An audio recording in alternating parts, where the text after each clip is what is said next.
नमस्कार दोस्तों। आज मैं आपको एक ऐसी रहस्यमयी जगह की कहानी सुनाने जा रहा हूं जिसके बारे में जानकर आपके रोंगटे खड़े हो जाएंगे।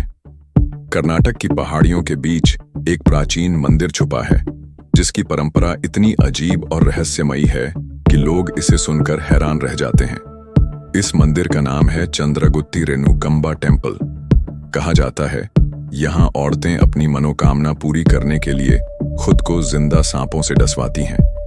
ये कोई कहानी या लोक कथा नहीं, बल्कि सैकड़ों सालों से चली आ रही एक परंपरा है जिसे आज भी कई श्रद्धालु निभाते हैं। इस मंदिर की मान्यता और इतिहास इतना पुराना है कि इसकी जड़ें 7वीं सदी के कदंबा वंश से जुड़ी हैं। कहा जाता है कि इसी जगह पर परशुराम की माता देवी रेणुकंबा का सिर स्वयं परशुराम ने अपने पिता महर्षि जमदग्नि के आदेश पर काटा था।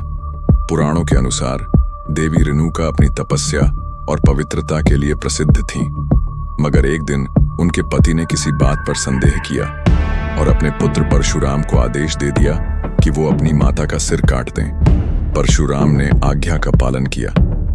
किंवदंती है कि बाद में देवी रेणुका का पुनर्जन्म नाग देवी के रूप में हुआ और चंद्रगुत्ती मंदिर उसी नाग देवी को समर्पित है। इसी कथा के आधार पर इस मंदिर में नागों की पूजा विशेष रूप से होती है, खासकर नाग पंचमी के दिन और कुछ खास तिथियों पर यहाँ एक विशेष अनुष्ठान किया जाता है जिसे बेत्तले सेवा कहा जाता है।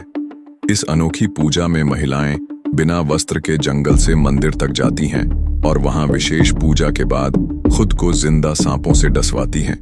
कहते हैं इस प्रथा से महिलाओं की हर मनोकामना पूरी होती है। कोई संतान सुख की इच्छा लेकर आती है तो कोई बीमारी से मुक्ति पाने के लिए। मान्यता है कि नाग देवी का आशीर्वाद उन्हें हर दुख दर्द से बचाता है और उनकी सारी समस्याएं दूर हो जाती हैं। स्थानीय लोगों के अनुसार कई बार ऐसा हुआ है कि सांपों के डसने के बाद भी महिलाओं को कोई नुकसान नहीं हुआ। साल 2012 में ऐसी ही एक घटना सामने आई थी जब एक महिला को सांप ने डस लिया और वो कुछ ही पलों में उठकर हंसने लगी। गांव वालों ने इसे देवी का चमत्कार बताया। इतिहास में नाग पूजा का भारत में विशेष महत्व रहा है। केरल के मनरसाला मंदिर, महाराष्ट्र के नागोबा देवस्थान और वाराणसी के नागेश्वर मंदिर में भी नाग पूजा की परंपरा है। लेकिन चंद्रगुत्ती टेम्पल की बेत्तले सेवा जैसी प्रथा पूरे देश में कहीं और देखने को नहीं मिलती। धीरे धीरे जब इस अनोखी प्रथा की जानकारी मीडिया और सामाजिक संस्थाओं तक पहुंची तो 1984 में इसका जबरदस्त विरोध शुरू हुआ। अखबारों में खबरें छपीं, सामाजिक संगठनों ने इसे अंधविश्वास और अमानवीय बताया। 1986 में कर्नाटक सरकार ने इस प्रथा को गैर कानूनी घोषित कर दिया, मगर आस्था इतनी मजबूत थी कि लोग आज भी चोरी छुपे इस प्रथा को निभाते हैं। नाग पंचमी के दिन आज भी कुछ महिलाएं जंगलों से मंदिर तक जाती हैं। कई बार इस पूजा के दौरान ऐसी घटनाएं भी होती हैं जिनका कोई वैज्ञानिक प्रमाण नहीं मिल पाता। विशेषज्ञों का कहना है कि ये सामूहिक आस्था और मनोवैज्ञानिक असर है। जब बड़ी संख्या में लोग किसी चमत्कार में विश्वास करते हैं तो शरीर पर उसका असर होता है। कई बार सांप डसने के बाद भी जरा असर नहीं करता। इसे मास बिलीफ इफेक्ट कहा जाता है। 2017 में एक बार फिर कर्नाटक सरकार ने इस प्रथा को रोकने के लिए सख्त कदम उठाए। एंटी सुपरस्टिशन एक्ट के तहत इसे बंद करवाने की कोशिश की गई, लेकिन आस्था और कानून का ये संघर्ष आज भी जारी है। कुछ लोग इसे श्रद्धा और संस्कृति की पहचान मानते हैं। उनका कहना है कि ये परंपरा सदियों पुरानी है और इसे आस्था का रूप देकर निभाया जाना चाहिए।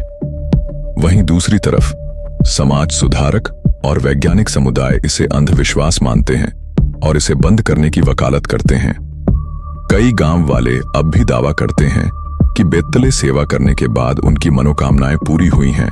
कोई कहता है कि उसने नौकरी पाई, कोई कहता है कि उसकी संतान सुख मिला और कोई गंभीर बीमारी से ठीक हो गया।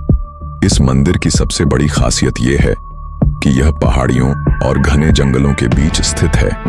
मंदिर तक पहुंचने के लिए एक संकरी और घुमावदार सड़क से होकर जाना पड़ता है। रास्ते में सिर्फ जंगल और कुछ गांव ही दिखाई देते हैं। मंदिर का प्राचीन पत्थरों से बना स्वरूप आज भी वैसा ही है जैसा सदियों पहले था। चंदनगुट्टी मंदिर में नाग देवी की मूर्ति एक गुफा में स्थित है। उस गुफा के बाहर आज भी श्रद्धालु दूध और हल्दी चढ़ाते हैं। नाग पंचमी के दिन मंदिर के आसपास मेला लगता है और बड़ी संख्या में लोग यहाँ आते हैं। तो दोस्तों, चंद्रागुत्ती रेणुकंबा टेम्पल सिर्फ एक धार्मिक स्थान नहीं, बल्कि एक ऐसी जगह है जहाँ आस्था, परंपरा और विवाद एक साथ चलते हैं। एक तरफ लोगों की गहरी श्रद्धा और दूसरी तरफ सरकार की सख्ती। एक तरफ चमत्कार की कहानियां और दूसरी तरफ वैज्ञानिक तर्क।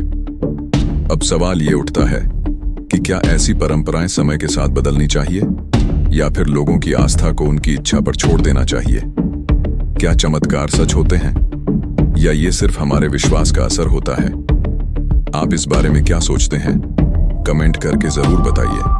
और अगर ऐसी ही रहस्यमयी, सच्ची और अनसुनी कहानियां आपको पसंद हैं, तो हमारे चैनल को सब्सक्राइब कीजिए, क्योंकि अगली कहानी इससे भी ज्यादा रहस्यमयी और अनोखी होगी। इस वीडियो में बताई गई जानकारी धार्मिक मान्यताओं, पौराणिक कथाओं और लोक विश्वास पर आधारित है। हमारा उद्देश्य केवल जानकारी देना है। हम किसी भी अंधविश्वास या अवैज्ञानिक प्रथा का समर्थन नहीं करते। धन्यवाद।